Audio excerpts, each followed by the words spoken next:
Hello, in this video we are going to discuss an example by using the properties of inverse trigonometric functions. So we are going to find the values of few functions such as the first one, which is cos inverse 1 by root 2. And now here 1 by root 2 is nothing but the value of cos pi by 4.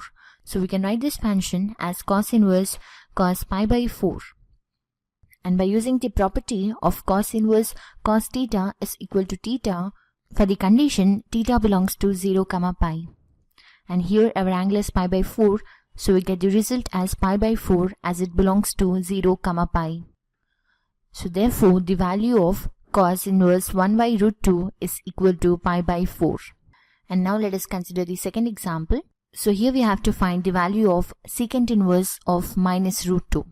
So by using one of the property of secant inverse of minus x is equal to pi minus secant inverse x. So here we get pi minus secant inverse root 2. And now here the angle root 2 is the value of secant pi by 4. So that implies we get here pi minus secant inverse secant pi by 4. And now again this term is in the form of secant inverse of secant theta, which is equal to theta for the condition theta belongs to 0, pi by 2 union pi by 2, pi. So here we have the angle pi by 4. We can use this property and we get the result as pi minus pi by 4. So that implies here by simplifying we get 4 pi minus pi divided by 4, and that implies we get 3 pi by 4 as the value of secant inverse of minus root 2. And now let us consider one more example, which is sine pi by 3 minus sine inverse of minus 1 by 2. And here this is in the form of the property sine inverse of minus x, which is equal to minus sine x. So by using this property we get sine of pi by 3 minus minus of minus, which becomes plus. So here we get plus sine inverse 1 by 2, which is the value of sine pi by 6.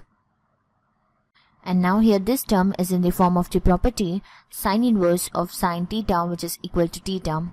So by using that property we get sine of pi by 3 plus pi by 6.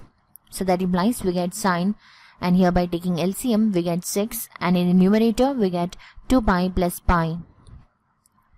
And then we get sine 2 pi plus pi, which is 3 pi divided by 6. And then this can also be written as sine pi by 2. So this is the value of sine pi by 3 minus sine inverse 1 by 2. And here these are the properties of inverse trigonometric functions. That is cos inverse of cos theta is equal to theta for the condition theta belongs to 0, pi. And the next property is sine inverse of minus x is equal to pi minus sine inverse x. Whereas secant inverse of secant theta is equal to theta when theta belongs to 0, pi by 2 union pi by 2, pi, where pi by 2 is excluded. And make a note of all these properties, as these properties are very important in solving examples in further videos. Hope you understood the concept. For more videos, visit our website, We Teach Academy. Thanks for watching. Have a nice day.